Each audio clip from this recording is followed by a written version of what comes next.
Hello, everyone, and welcome to Currency Exchange, a NatWest podcast series all about foreign exchange markets. I'm Brian Dangerfield. I'll be your host today, and we have a lot going on in FX markets. You know, it still feels like volatility in FX markets is quite low, even though event risk is all over the place with central bank meetings galore in the week ahead. To talk about FX markets in full with a focus on the major markets, I'm happy to be joined by Paul Robson, who heads G10 FX strategy over in London. Paul, thank you so much for joining. Well, thanks very much for the invite. It seems to be that we keep spending our time chasing various headlines, or importantly, not chasing them where we can. But like you say, lots of central bank meetings. Going to be interesting to see what they have and crucially what they are going to make of the economic backdrop and the need to maybe accommodate energy price shock. So lots to discuss this week. Yeah, so let's start right there because we do have of the major central banks coming up. We do have one already in the books because the ECB just held their decision as we record on Thursday morning. Paul, what did you make of the ECB decision today? Well, I think the key takeaway for me from this month's policy meeting was that there is just a very dark shadow cast by the Middle East over the policy outlook here in Europe and elsewhere, and that central bankers are struggling to set monetary policy or guidance that isn't heavily dependent on a potential peace deal or a continuation of the conflict. And until there is some resolution, they will have to take it very carefully on policy guidance. Obviously, they don't want to react too soon or too aggressively on tightening monetary policy if, for example, there is a near-term resolution and that energy prices come lower and the economy start to re-accelerate.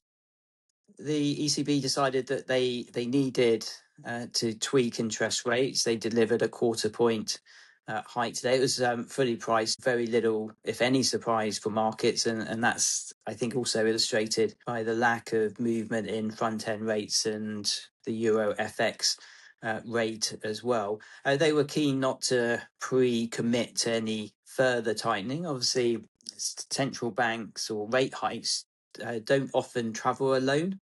You normally get back to back. And so there's still a discussion about whether the ECB will follow up this month's rate hike with another as early as the July meeting. And here it is about watching the data and stronger second round effects that the ECB would decide that they needed to tweak interest rates. The difference between the ECB and other central banks is that they already had interest rates fairly low, 2%.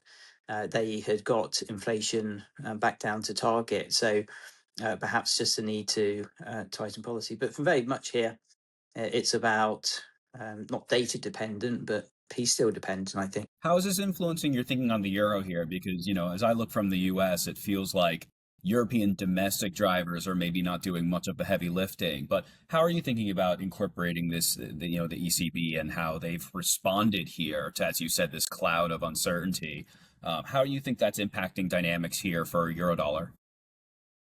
Yeah, I don't think anything is really doing a lot of heavy lifting for the euro. And within the euro, I tend to concentrate on euro sterling, for example, a euro yen, and then euro dollar.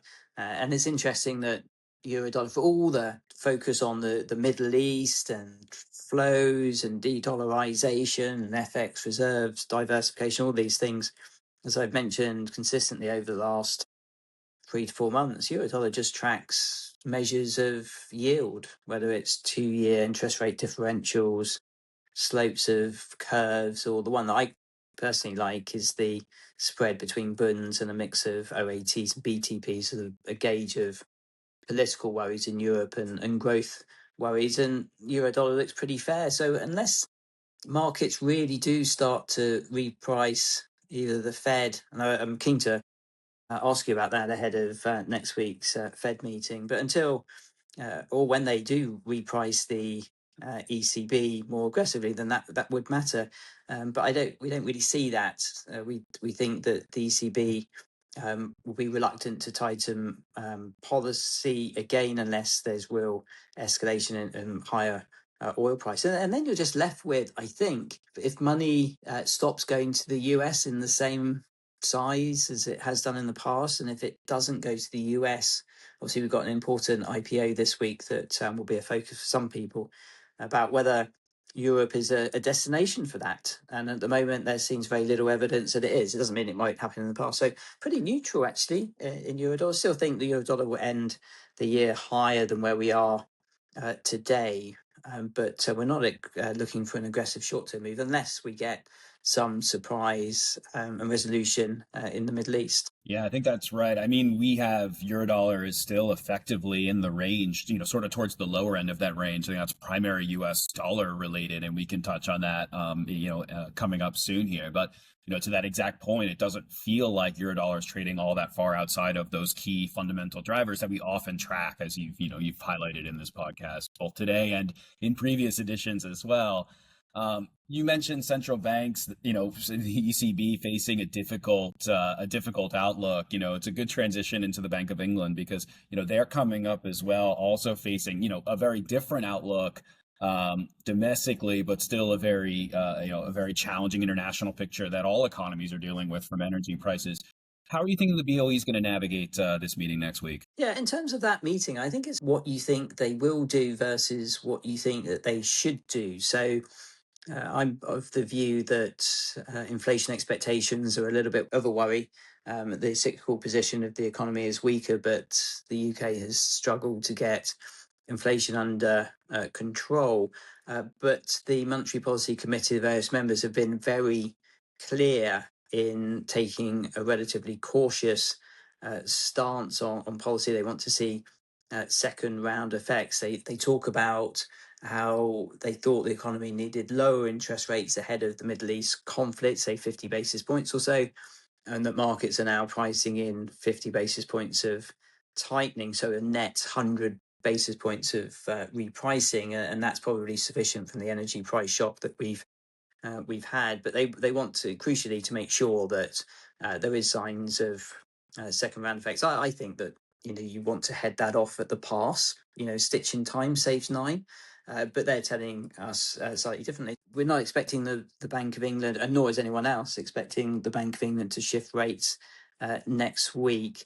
The July meeting is a little bit more in the balance. Markets are about 50-50 there. And so people will be watching for any hints of whether the centre of the committee is shifting.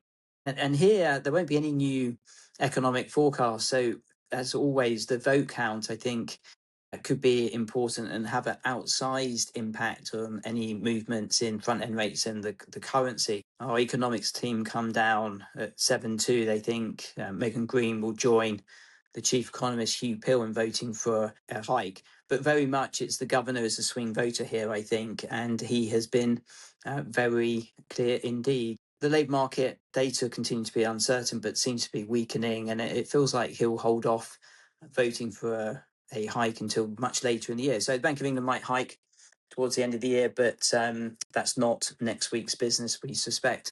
So unchanged rates and unchanged guidance really is what we're thinking. Yeah, what really struck me in what you said is, doing what you have to do versus what you want to do. Because I feel like so many central banks, and so many economies are in a very similar situation, which is, the ideal scenario would be that energy price risks would be a lot lower. And, back really in the beginning of the year before the war started, I think the market had pretty clearly lined up for Bank of England maybe to be leading the way lower. We were always skeptical of that. Certainly that's the message that you've been sending for quite a bit of time. Even at the beginning of the year before the war, but it certainly feels like that really rung true to me, this idea that central banks have, there's an ideal scenario, but then they have to deal with the world that we currently live in. I can't let you go without talking about UK politics as well, because, that feels like it's simmering below the surface for now. Is that something that you think is going to be boiling over soon now? No, I think you're right. I think it's just simmering on the back burner, I guess. It will be in focus next week. We have the by-election in Makerfield in Manchester. The reason that this by-election is important, I think a lot of people understand that one of the lead candidates to become a prime minister, a member of parliament, is Andy Berman, who is running, and the local media talk about the potential for a leadership contest to become leader of the Labour Party, ruling Labour Party, and therefore Prime Minister. As you say, politics never far away, and the reason it's important is because, more importantly, it's fiscal policy that is more constrained. We actually had some news just before we were recording about a defence minister resigning as well, and it just, brought more broadly, and this is the same with lots of economies. It's not just the UK. It's just there's a lot of demand on the public purse in terms of spending, defence being one of them, infrastructure, education, all these things, and the focus for often sterling and gilts is the fiscal rules. To what extent the government would look to borrow more money and change those rules. For now, I think markets do take comfort in some of the comments around keeping the fiscal rules unchanged, or plan to keep them. Betting markets are quite confident in the outcome of that by-election, 84% for Burnham. And then it's about whether there is in fact a leadership contest, and that will decide how much uncertainty there is around the political outlook for the UK through the summer. But for me, I think it's all about, you get into the party conference season in the autumn, you've got the budget as well, and whether you just get mission creep in terms of fiscal policy. So the books are said to balance because we have this backloaded tightening of fiscal policy, tax hikes, but whether there is, under a potential new leadership, a desire to loosen fiscal policy. And the financial markets have been very clear on this over the last couple of years. They draw red lines, particularly the bond market, when enough is enough. And I think that budget will be okay, and we continue to have our neutral outlook for the currency. But it's definitely the area to watch, as your question suggests. Maybe that's enough on Europe. We've got central banks and politics and fiscal policy. I'm keen, as I mentioned, to talk about the Fed. We obviously had some key data in recent weeks, and I was just keen to understand how you're thinking about the Fed next week. Yeah, Paul. So I feel like this is this has got to be one of the most interesting, intriguing Fed meetings when no policy change is going to happen in a very long time. And it's, of course, because we have the new governor, Warsh, the new chair of the Fed, coming in, first statement, first press conference, first dot plot under new leadership. And so it creates so much additional uncertainty, maybe not in the policy decision, but in the direction of guidance, or maybe the lack thereof. You mentioned the data as well.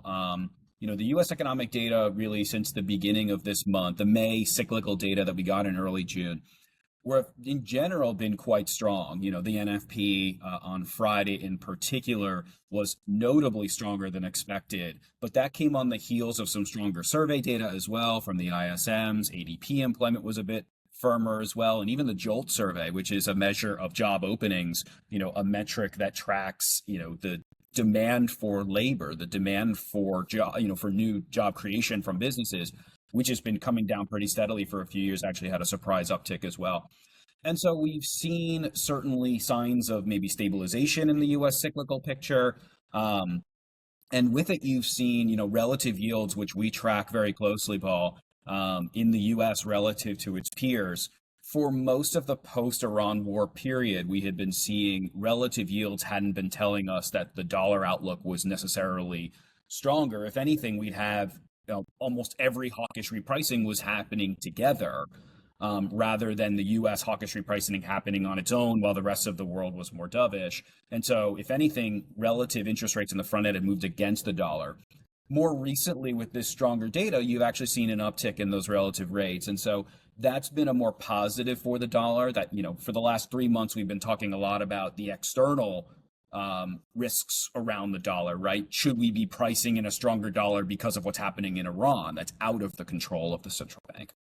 More recently, I think there's been more question around whether inflation or growth coming from sources that the Fed can control, things like the domestic economy, the cyclical picture, have sort of come back. They sort of forced their way back into the conversation. And I think that's one of the reasons why the dollar has pushed up towards the top end of the range here. So with all of that said, the market comes into this meeting with a pretty hawkish disposition, I would say, which is that even under new leadership, it's unlikely the Fed is going to be in a position to cut anytime soon. And the market seems pretty convinced that the next move might end up being a hike even before the end of this year.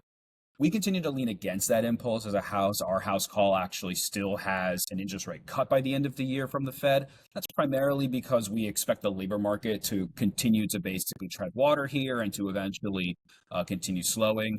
We could talk through all of the reasons why, we think that the labor market is continuing to slow and why we have service inflation continuing to come down.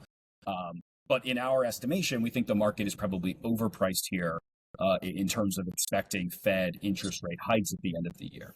And so I think the dollar is sort of creeping towards the top end of the range we've been in. If you look at the DXY as we go into the meeting, the US economic data have justified that, but I think it sets a pretty hawkishly high bar for the Federal Reserve under new leadership with Warsh, who we know, or at least we assume, is coming in with a very dovish view. So as we think about the Fed, I just wonder if Warsh's Fed is going to do enough to validate the market that the next move will be a hike rather than a cut. And as I think about what the Fed will give us next week, I think it's going to be almost a conflict between what we hear from Warsh in the pieces of communication that Warsh can control versus what we hear from the rest of the Fed in parts of the outlook, parts of the communication that the chair does not have as much control over. So you think about the statement, which the chair has a lot of control over, and the press conference, which of course is just the chair speaking to the media and speaking to the public. Warsh has a lot of ability to influence those with dovish communication, and maybe to push back against something more hawkish coming from the dot plot and the summary of economic projections. So we expect the statement to be quite a bit shorter, maybe more factually based rather than necessarily filled with extra forward guidance. We know that Warsh has been he's expressed a desire to maybe reduce the amount of forward guidance given to the market. So we expect the easing bias to be removed from the statement, but not to be replaced with a tightening bias, just to be completely removed. On the dot plot side, we are expecting the medians to come up. It's been a long time since March. Most of the economic data have been on the stronger side.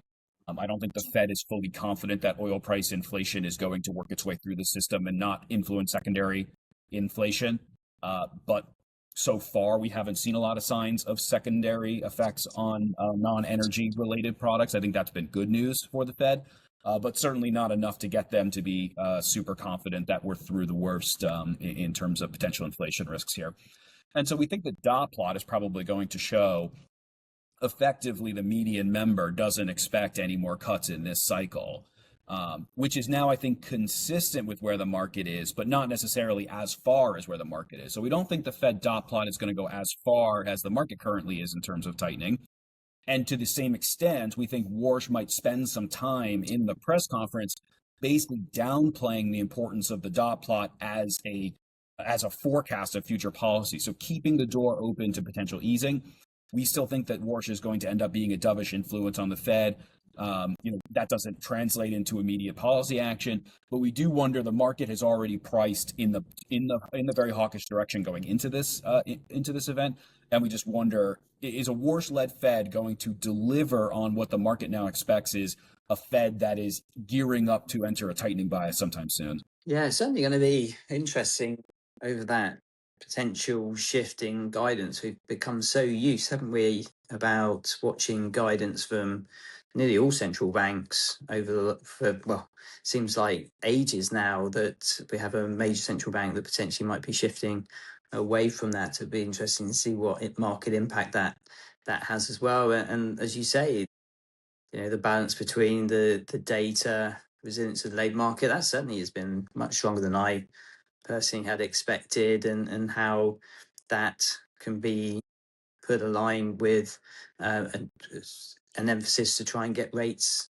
lower. So definitely an interesting meeting, like you say, one of the most interesting meetings that you sort of unchanged rates, but a must watch for markets. So putting that all together, where does that leave your dollar view in terms of policy and other drivers? Yeah, so I mean, I do want to touch quickly on what you mentioned on the labor market. I mean, I do feel like, yes, the labor market, the data that we've gotten from the labor market has certainly been stronger.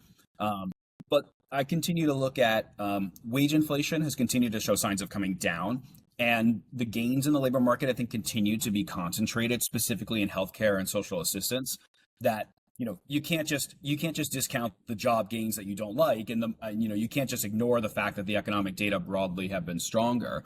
But as I look at the labor market, I still see gains in the labor market that are very concentrated in just a few select industries. That the economy outside of these industries, where it feels like hiring because of aging population, is that amount of hiring is the broader labor market outside of this one industry, where it feels like structural hiring demand has been really strong, has just not been nearly as strong. And I think we're seeing that in wage inflation.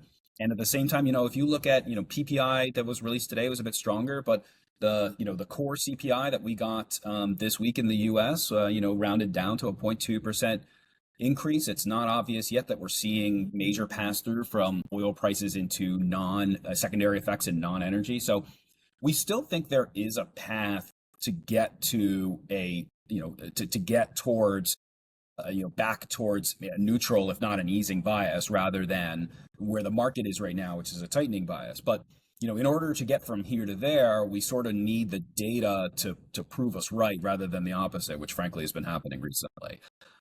So where does this leave us on the dollar? We are basically at the top ends of the ranges here, or close to it. I think the market is hawkishly dispositioned at the moment. I think dollar positioning is currently long. I don't think the Fed is going to validate market expectations that the next move is going to be a hike. And with Warsh coming in, I think it's going to be even more difficult for the market to get, to have that confidence that the next move will be an interest rate hike, or at least any more confident than they are now. So my suspicion, or my expectation, is that we might be heading into a period where there's a little bit more resistance from here, that we'll need the economic data to continue pushing the narrative forward rather than paring it back. If you look at the scale of the upside surprises in U.S. economic data has been really quite striking. That the economic surprise index is running at multi-year highs now, just reflecting how consistently good the data have been. Just wonder if, as expectations for the U.S. start to creep up a little bit, maybe the reality that this is still a labor market that I think is still, certainly stronger recently, but still overall in a fragile position, I would say. Still, I think it would be important still to watch that data, but just wonder if the U.S. is going to run up against a little bit more resistance now if the Fed fails to validate market expectations that the next move will be a hike. Last point on the Fed and the U.S. If Warsh is moving the Fed into a direction of less guidance, then one of the natural consequences of that could end up being higher volatility, specifically around key data releases. So we've been in an environment right now where FX volatility has been extremely low, even though headline risk has been quite high. But, a natural consequence of the Fed not pre-signaling, or at least not giving a strong guidance of its direction of policy, is that the market will have to do most of that work. And in particular, future non-farm payroll prints, future inflation prints are going to have to do a lot more of that work. And so just wonder if event risk around certain big events in the U.S. will naturally have to be higher if the Fed is purposefully pulling back on its, holding the market's hand and dragging it through all of these different events. Yeah, that's all very clear. I think we've done an a good job to get all this way into our podcast without mentioning the World Cup. So I think we should be very happy with our selves. I was at Wembley watching England play a few months ago, and we got beaten by Japan 1-0. Not a good sign ahead of the World Cup, either in America, Canada, and Mexico. So maybe we can just finish off with your thoughts briefly about the Bank of Japan and potential impact or not on the yen. Yeah, if this was the World Cup of central banks, the BOJ policy rate still is going to end up being at the bottom end of the group stage. Look, the Bank of Japan next week they're very likely at this point to hike their interest rate to 1% from 0.75%. That's been effectively pre-signaled. And, has been market sort of rolling expectation for a while that an interest rate hike was maybe not inevitable, but very likely. Market had expected before the war started for this rate hike to come in March. The Bank of Japan delayed that hike because of uncertainty related to the war. They also delayed that hike in April due to uncertainty related to the war. Now in June, we expect, and media has effectively leaked, that an interest rate hike is coming. But I think the bigger question for the yen is not necessarily will they do the hike, because number one, the markets have been expecting an interest rate hike for a while, but it's simply been delayed. So I don't see this move as necessarily a proactive move from the Bank of Japan to hike interest rates. It feels more delayed response, as in this hike would have happened a few months ago if not for the war. And then secondly, is this the moment when Bank of Japan signaling and guidance turns a lot more hawkish to defend the currency? And in every opportunity, the Bank of Japan has not delivered on that sort of big hawkish revolution in guidance that I think the market has been hoping for, and at least in FX markets, maybe anticipating is needed in order for the yen to find support. And I think this is going to be the, probably like 15th meeting in a row where we've come in and had this same discussion, where the market, at least on the FX side, there's a view in FX markets that in order for the Bank of Japan to support the yen, a much more hawkish posture is probably needed. But I think for good reasons, they have been reluctant to move in that direction. There are still massive economic risks to the economy that come from energy markets. Japan is relatively unique among G10 economies, given its very large exposure to both imported energy and specifically Gulf state energy that has been cut off because the Strait of Hormuz is still closed. Inflation there has, it's higher than it has been in a very long time in Japan, but it's still lower than it's peaked way lower than in most major economies. There's plenty of reasons why the Bank of Japan has been more cautious in its approach. But one of the consequences of running a very easy monetary policy at the same time as a very aggressive fiscal policy under the new government, the Takaichi government, the consequences of that very easy, that very loose fiscal monetary policy mix is a weaker currency. And so we're not expecting the Bank of Japan to really overwhelm or overhaul its guidance to push something a lot more hawkish. I mean, if you look at equity markets in Japan in general, I think you would say, the outperformance there is, broadly speaking, is maybe a sign that the Bank of Japan and the economy, that policymakers see there's some positives in keeping a very dovish, accommodative stance. That I don't think this is something that's necessarily a mistake, but a weak yen is a consequence of these decisions that are made deliberately. And so I think this is another meeting where the guidance is not going to live up to the market's lofty expectations in terms of a big hawkish rewrite. I think this is going to be another hike and then a bit sort of leading into a wait and see period. And so for the yen, I feel like the market should be on pretty high alert for potential intervention next week around the Bank of Japan meeting, because in the past, we've had several instances of FX intervention from MOF BOJ that have come in the aftermath of a combo Bank of Japan and Federal Reserve meeting mix. So, for example, if the market sees a Bank of Japan move and says, oh, this wasn't hawkish enough, and so the yen weakens, in concert with the market seeing the Fed maybe a bit more hawkish, and so the dollar is strengthening, there have been a couple of times in the past few years where the Bank of Japan MOF has responded to that sort of dual move where the dollar is strengthening and the yen is weakening because of how the markets are interpreting those central banks. They have responded to that with interventions. Now, again, as I mentioned, I'm not sure the Fed is going to do enough to validate the market's hawkish expectations, especially with Warsh being the one delivering that message. But you could absolutely see a scenario where the BOJ underwhelms with hawkish guidance, the yen is weakening even alongside its rate hike, while the Fed delivers something even slightly more hawkish than I expect and the dollar is strengthening. I think that's the kind of environment where we've seen MOF BOJ step in the past. with intervention. So I would be certainly on alert there. So maybe that's all we have time for. We've gone, quite a bit around the world here, Paul, talking about all sorts of major drivers and major events coming up. So to our listeners, thanks so much for listening. If you enjoyed the podcast, please consider giving it a like and also subscribing so you can get our latest content the moment it's released. Thanks very much.